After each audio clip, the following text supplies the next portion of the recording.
Welcome to my YouTube channel Eat and Sip। अस्सलामुअलैकुम।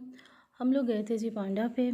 यहाँ से हम लोगों ने ग्रॉसरी वगैरह लेनी थी और आज सहरी भी करनी है, तो बहुत कम टाइम था हमारे पास। ग्रॉसरी भी लेनी थी और फिर घर जाके उसको प्रिपेयर भी करना था, तो जल्दी जल्दी जो कुछ हो सका हमने लिया।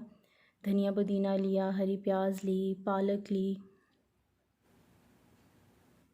और जो जो चीज़ें यहाँ पे फ़्रेश थी वो हम लोगों ने ले ली। जो हमें फ़्रेश नहीं लगी वो हम लोगों ने नहीं ली। कुछ चीज़ें काफ़ी ज़्यादा फ़्रेश थी, कुछ चीज़ें बहुत ही यानी कि पुरानी लग रही थी, काफ़ी टाइम पहले की पड़ी हुई थी और सही हालत में नहीं थी, फिर हम लोगों ने वो नहीं ली। यहाँ से फिर हम लोगों ने बंद गोभी, गोभी, ब्रोकली वगैरह ये सब कुछ लिया और फिर उसके बाद जी प्याज लिया, शिमला मिर्च ली,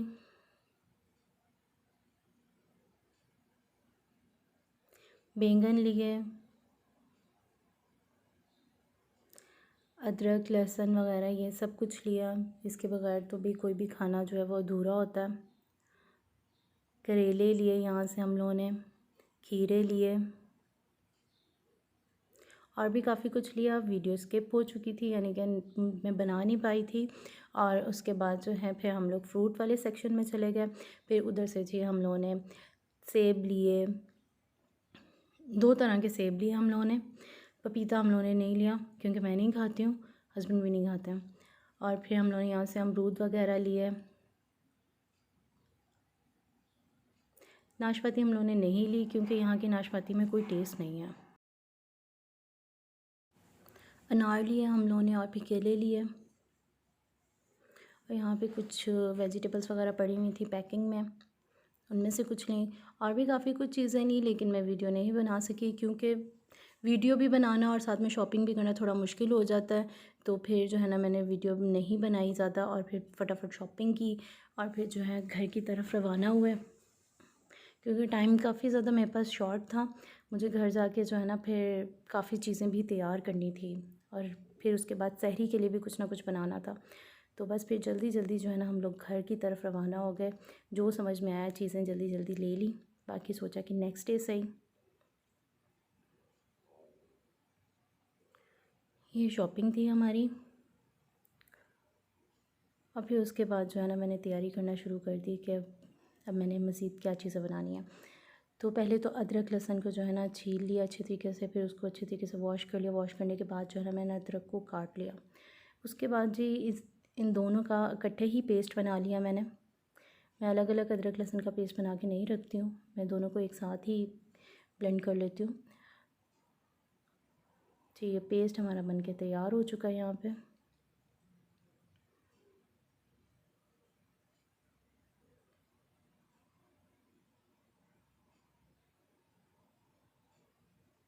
और फिर जो है ना मैंने इसको एक जार में डाला और उसके बाद जो है मैंने इसको फ्रिज में रख दिया।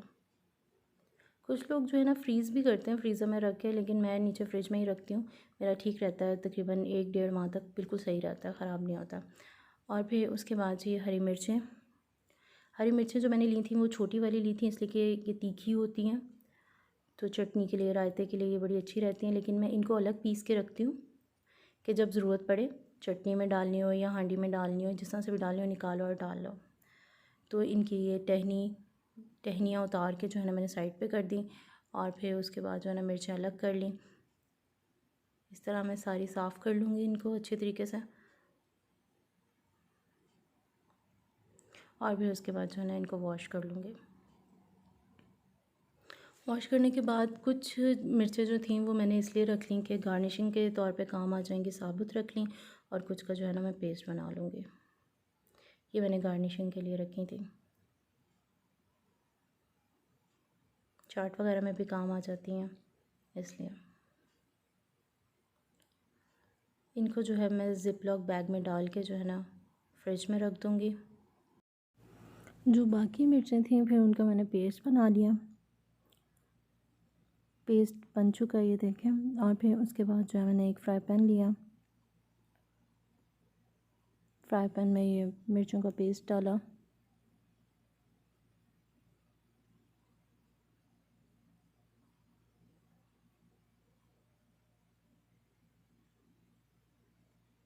और 2 से 3 मिनट के लिए मुसलसल जो है ना मैं चम्मच हिलाऊंगी ताकि जो है ना पानी इनका जो है ना अच्छे से खुश्क हो जाए।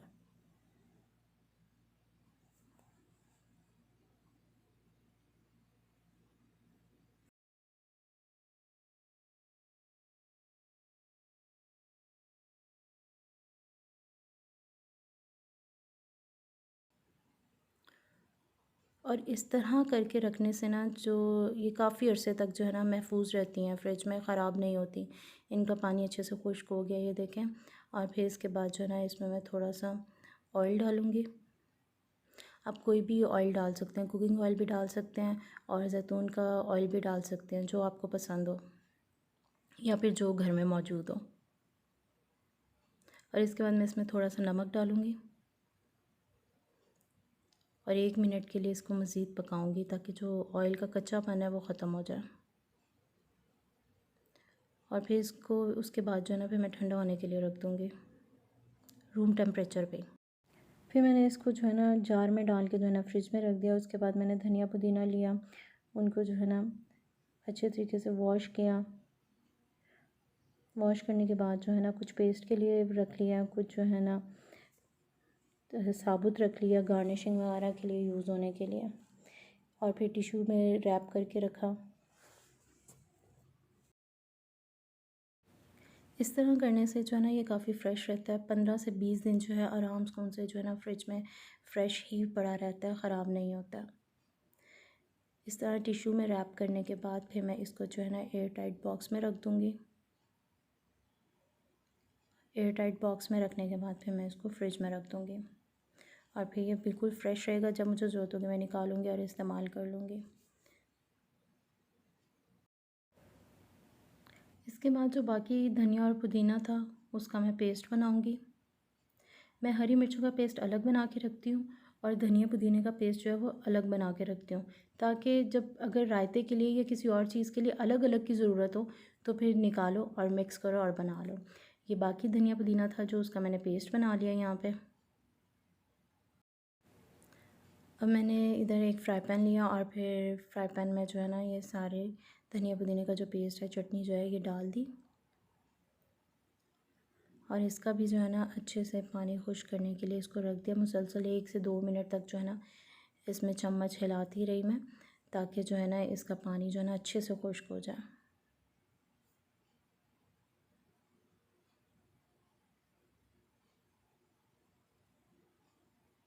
और ये देखें इसका पानी अच्छे से खुश्क हो चुका था। और फिर इसके बाद इसमें मैंने थोड़ा सा ऑयल डाला। मज़ीद 1 मिनट के लिए इसको मैंने पकाया ताकि ऑयल का कच्चापन ख़त्म हो जाए और अच्छे से मिक्स कर लिया इसको।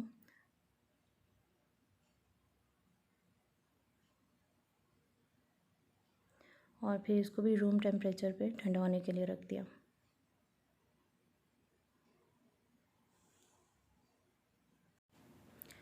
जब चटनी अच्छे से ठंडी होगी फिर उसके बाद जो है ना मैंने एयर टाइट बॉक्स में इसको डाला और फिर डाल के जो है ना बंद करके फ्रिज में रख दिया। अब ये लंबे अरसे तक चलेगी, ख़राब नहीं होगी। आप भी इस तरह बना के रख सकती हैं। और लोगों के काफ़ी मुख्तलिफ़ तरीके होते हैं स्टोर करने का। मेरा तरीका तो यही है, मैं इस तरह चटनी बना के स्टोर करती हूँ।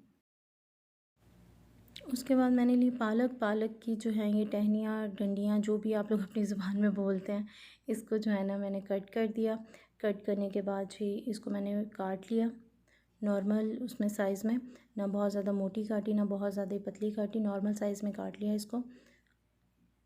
और फिर उसके बाद मैंने इसको अच्छे से वॉश कर लिया। ये जो है ना फिर आपको यानी कि पकौड़े बनाने हो उसमें फ़टाफ़ट निकालो और डाल लो, जल्दी से इस्तेमाल हो जाती है। और फिर अगर आपने चिकन पालक बनाना हो या कुछ और आलू पालक बनाना हो, निकालें फ्रीज़र से और जी बना लें जल्दी से, मुश्किल नहीं होती फिर। यहाँ पे इसको मैंने ज़िप-लॉक बैग में डाल के ऊपर फ्रीज़र में रख दिया था फ्रीज़ होने के लिए। उसके बाद मैंने फ्रिज से टमाटर निकाले। इनकी जो ये ऊपर पत्ते और टहनी सी लगी हुई है इसको अलग कर लिया। सब टमाटरों पर से उतार दिया इसको। टमाटरों को अच्छे से वॉश कर लिया।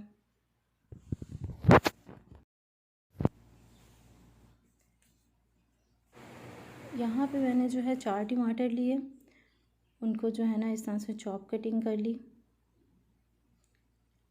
और फिर उसके बाद जो है ना 2 ज़िप-लॉक बैग लिए, उसके अंदर डाल के जो है मैंने फिर फ्रीज़ होने के लिए फ्रीज़र में रख दिया।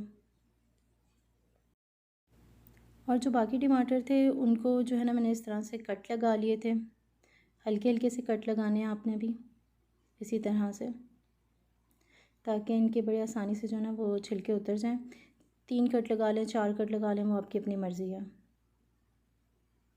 और फिर उसके बाद जो है ना एक देगची लें, उसमें पानी डालें, पानी डालने के बाद उसके अंदर इन सब टमाटरों को डाल दें और ढक के रख दें।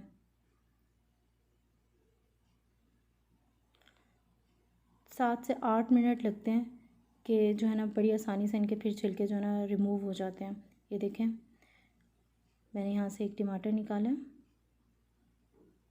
और मैं आपको भी दिखाती हूँ कि कितनी आसानी से इसके ऊपर से छिलका उतर रहा है। ये देखें, इसी तरह आपने सारे टमाटर जो हैं वो साइड पे निकाल लेने हैं बर्तन में। बर्तन में निकालने के बाद इनके जो है ना छिलके उतार लेने हैं।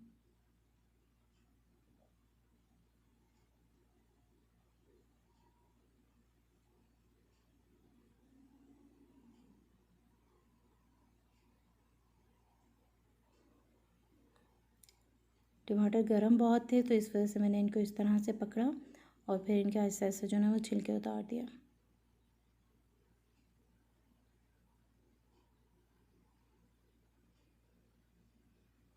और फिर उसके बाद मैंने इनको ब्लेंड कर लिया।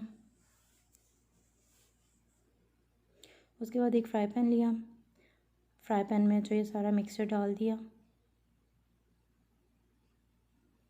यहाँ पे मेरा फ्राई पैन छोटा पड़ गया था, मिक्सचर ज़्यादा था। तो फिर जैसे ही यानी कि इसका पानी थोड़ा कम हुआ तो उसके बाद मैंने जो रहता था वो भी इसमें डाल दिया, टमाटर प्यूरी वो भी डाल दी इसमें। फिर उसके बाद जो है ना इसको 2 से 3 मिनट तक मुसलसल हिलाया, ताकि जो है ना पानी जो है इसका अच्छे से खुश्क हो जाए। जब छोटे बबल्स बनना शुरू हो गए तो देखें आप, ये काफ़ी अच्छी जो है ना टमाटर प्यूरी तैयार हो चुकी है, कितनी गाढ़ी हो चुकी है। तो फिर उसके बाद जो है ना मैंने चूल्हा बंद कर दिया था और फिर इसको रूम टेम्परेचर पे ही ठंडा होने के लिए रख दिया था। कुछ लोग इसमें जो है ना सिरका भी डालते हैं और फूड कलर भी डालते हैं, लेकिन मैं इसमें कुछ भी ऐसा नहीं डालती हूँ।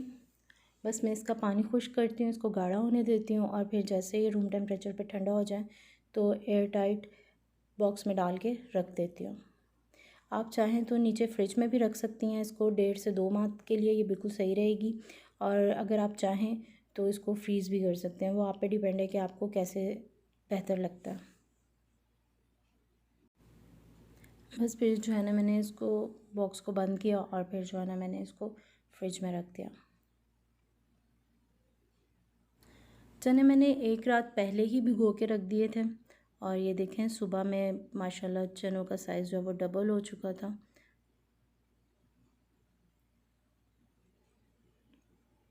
रात को जो मैंने भिगोए थे तो मैंने पहले भी वॉश करके ही भिगोए थे, लेकिन मैंने फिर दोबारा इनको वॉश किया अच्छे तरीके से।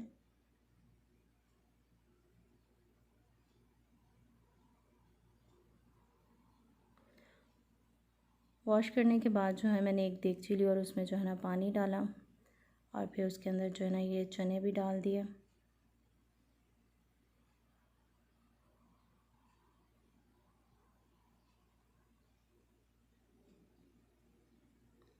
यहाँ पे एक ही दिन में सारे काम करने की वजह से मेरा जो कुकिंग रेंज है वो काफ़ी मैसी हो रहा था, तो टाइम ही नहीं मिल पा रहा था कि एक चीज़ उतारती थी बना के तो दूसरी चीज़ रख देती थी कि साफ़ कर पाऊँ। फिर मैंने सोचा जब सारे काम हो जाएंगे फिर एंड पे ही साफ़ करूँगी इसको।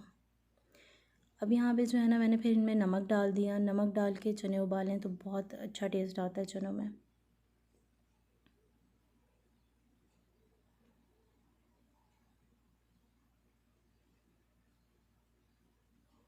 नमक मैंने इनमें मिक्स कर दिया और फिर बस जो है ना ढक के रख दिया था।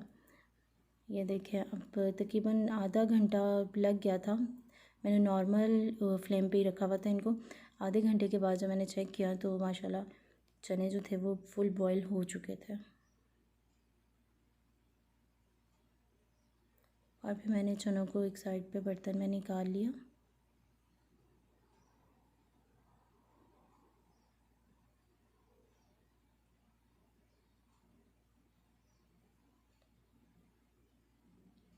निकालने के बाद जो है ना फिर मैंने इनको भी रूम टेम्परेचर पे ठंडे होने के लिए रख दिया था। और फिर उसके बाद जो है ना ज़िप लॉक बैग लिए, 3 बैग लिए मैंने, फिर उसमें जो है ना इनको डिवाइड कर दिया और डाल दिया। और फिर उसके बाद जो है ना फिर मैंने इनको फ्रीज़र में फ्रीज़ होने के लिए रख दिया था। अब मुर्ग चने बनाएं या फिर चने की चाट बनाएं, बस निकालें और जल्दी जल्दी से बना लें, ये आसानी हो जाएगी। ये काम मुझे बहुत पहले करके रखने चाहिए थे, लेकिन मेरे हस्बैंड के पास टाइम ही नहीं था मार्केट जाने के लिए, तो इसलिए मुझे अब सुबह सहरी है और मुझे ये सारे काम करने अभी पड़ रहे थे फिर। और फिर मैंने जल्दी से जो है ना आटा लिया ताकि अब आटा गूंदा जाए पराठों के लिए।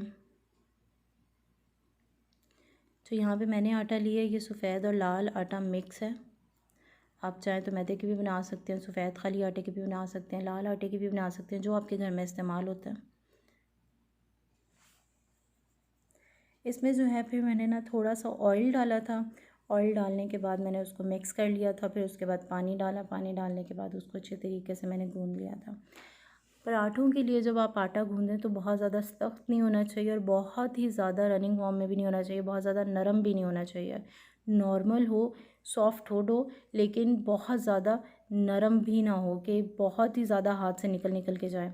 नॉर्मल डो बनाएं इसकी, हो लेकिन सॉफ्ट ही।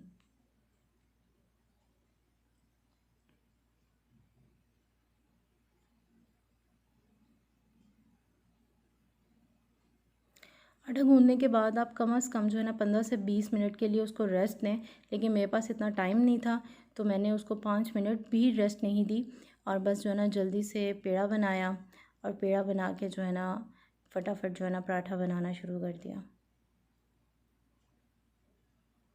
जैसे कि मेरे पास टाइम नहीं था, इसके बाद मैंने सहरी के लिए भी सब्ज़ी भी बनानी थी, तो मुझे समझ ही नहीं आ रहा था जल्दी जल्दी क्या करूँ, और अभी एक मार्केट का चक्कर और भी लगना था, तो मार्केट भी जाना था, तो इस वजह से, इसलिए कि हमारा रूह अफ़ज़ा रहता था, रूह अफ़ज़ा नहीं आया था, तो इस वजह से रूह अफ़ज़ा लेने जाना था और एक दो चीज़ें और भी रहती थी वो भी लेने जानी थी, तो फिर बस जल्दी जल्दी किया जो भी हो सकता था मुझसे जल्दी जल्दी में। पेड़ा बनाया, पेड़ा बनाने के बाद उसको अच्छे से बेल लिया मैंने। जितना पतला बेल सकें आप उतना पतला इसको बेल लें और शेप की कोई टेंशन नहीं है, जिधर मर्ज़ी जाने दें शेप को, कोई टेंशन नहीं है इस चीज़ की। पराठे बनाने के बहुत से तरीके हैं, बहुत मुख्तलिफ़ किस्म के पराठे बनते हैं बल वाले, लेकिन मैं जो बनाती हूँ वो लच्छा पराठा ही बनाती हूँ, मुझे ख़ुद को बहुत पसंद है, लेकिन मुझे पराठा जो है ना वो थोड़ा मोटा पसंद है, और जो मेरे हस्बैंड है उनको पराठा ज़रा पतला पसंद है, तो उनके लिए पतला बनाना पड़ता है, अपने लिए मैं थोड़ा मोटा रखती हूँ। लेकिन पराठे का साइज़ जो है वो मैं स्टैंडर्ड साइज़ ही रखती हूँ, नॉर्मल। बाज़ लोगों के घरों में जैसे रोटी बहुत बड़ी बड़ी बनती है तवे के साइज़ जितनी, उसी तरह से पराठे भी इतने बड़े बड़े बनते हैं, लेकिन मुझे पराठा जो है वो ना उसके स्टैंडर्ड साइज़ में ही अच्छा लगता है, और इतना बड़ा पराठा खाया भी नहीं जाता फिर, तो मैं नॉर्मल साइज़ का ही पराठा बनाती हूँ। अब ये जल्दी में देखें ज़रा क्या हो रहा है ऊपर नीचे जैसे भी और मेरे साथ अभी तक ये सीन भी चल रहा है कि मैं ऑन कैमरा होती हूँ तो हर चीज़ जो है वो उल्ट पुल्ट होती है जल्दी जल्दी में, और जब मैं ऑफ़ कैमरा होती हूँ वो हर चीज़ बड़ी तरतीब से और बड़े अच्छे तरीके से बन रही होती है। पराठे भी जब मैं ऑफ़ कैमरा बना रही थी तो बड़े ज़बरदस्त बन रहे थे। इसके बाद जो मैंने बनाया, तो ये जो मैंने फ़र्स्ट पराठा बनाया ऑन कैमरा, ये बस इधर उधर ही भाग रहा था। और फिर आपके पास पिज़्ज़ा कटर हो तो उससे बड़ी आसानी से कट लग जाते हैं, लेकिन मेरे पास इस टाइम वो मौजूद नहीं था। मेरे पास इस वक्त जो थी वो छुरी मौजूद थी, तो उसकी नोक से मैंने जल्दी जल्दी कट लगाए। बड़े छोटे नॉर्मल जैसे भी आप लगाना चाहें लगा लें, लेकिन जितने पतले कट लगे उतना ही अच्छा पराठा बनता है। और यहाँ पे जल्दी जल्दी में मैं तो बस लगाई जा रही थी, जिधर से भी लग रहे हैं जी कट लगाई जाओ, बस वो वाला हिसाब था। कट लगाने के बाद जो है ना मैं इस पर डालूँगी थोड़ा सा ऑयल।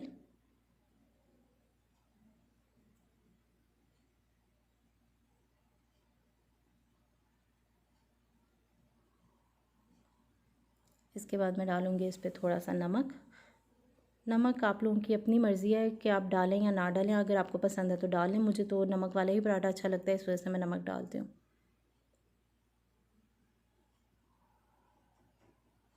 उसके बाद थोड़ा सा सूखा आटा, सूखा आटा डालने का ये फ़ायदा है कि पराठा जो है ना जब बनता है तो अंदर से नरम रहता है। उसके बाद जो है ना इसको अच्छे से रोल कर लें आप। रोल करने के बाद जो है फिर इसका दोबारा से पेड़ा बनेगा। पेड़ा बनने के बाद दोबारा इसको बेला जाएगा। इस तरह से ये पराठा कंप्लीट होगा।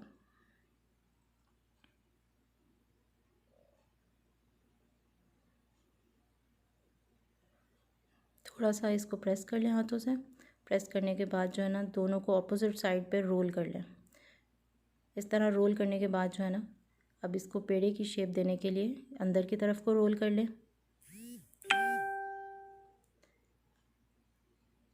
और ये बन गया जी हमारा पराठे का पेड़ा। हाथों से प्रेस कर लें इसको अच्छे तरीके से।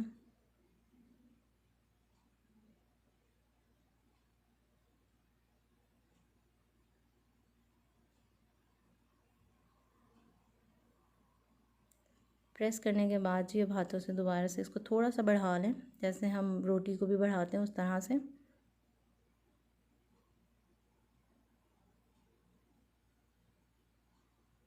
अब जो है थोड़ा सा सूखा आटा लगाऊंगी मैं इसको।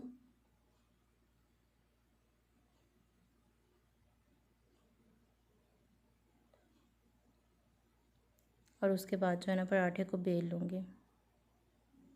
बहुत लाइट प्रेशर रखना है हाथों का, बहुत ज़ोर ज़ोर से नहीं इसको बेलना, बहुत ज़ोर ज़ोर से नहीं इसको दबाना, ताकि इसके बल जो है ना वो ख़त्म ना हो। वैसे भी जब आप हल्के प्रेशर के साथ बेलती हैं रोटी या पराठा तो वो ऑटोमेटिकली पराठा भी घूमता है और फिर रोटी भी घूमती है खुद ब खुद ही।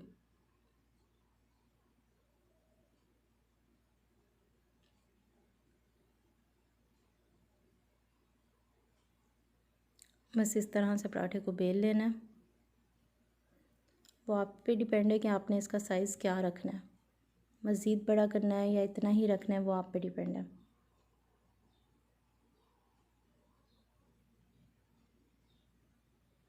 उसके बाद मैंने ये बटर पेपर लिया। बटर पेपर पे भी मैं ऑयल लगाऊंगी।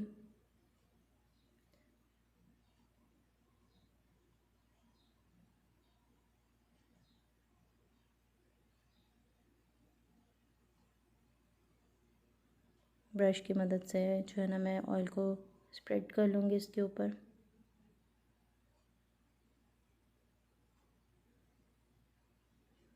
और उसके बाद जो ये पराठा है बटर पेपर के ऊपर रख दूँगी।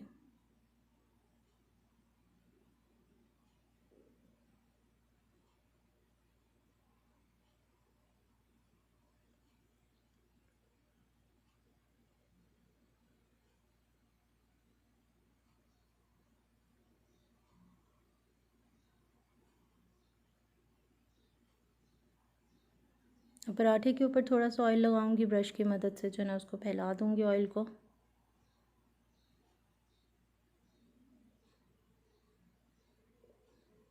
और इसके ऊपर से भी बटर पेपर दे दूँगी। इसी तरह से तमाम पराठे मैंने बना के रख लिए थे। ये देखें,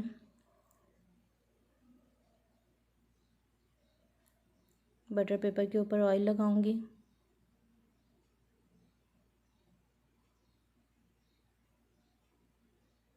और फिर उसके ऊपर पराठा रख दूँगी।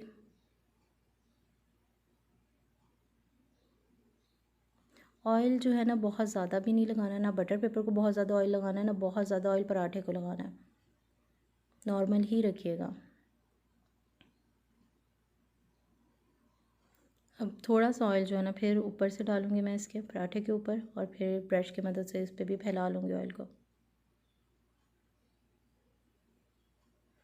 और फिर दोबारा से इसके ऊपर बटर पेपर रख दूँगी।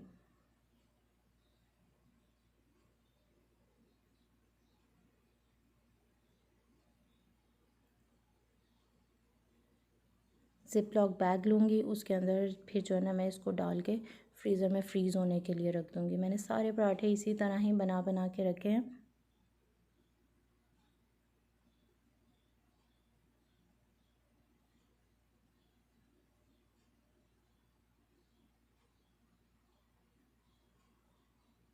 इसके बाद जो था फिर मैंने, मेरे मोबाइल की बैटरी बिल्कुल लो हो चुकी थी, मोबाइल मैंने चार्जिंग पे लगा दिया था।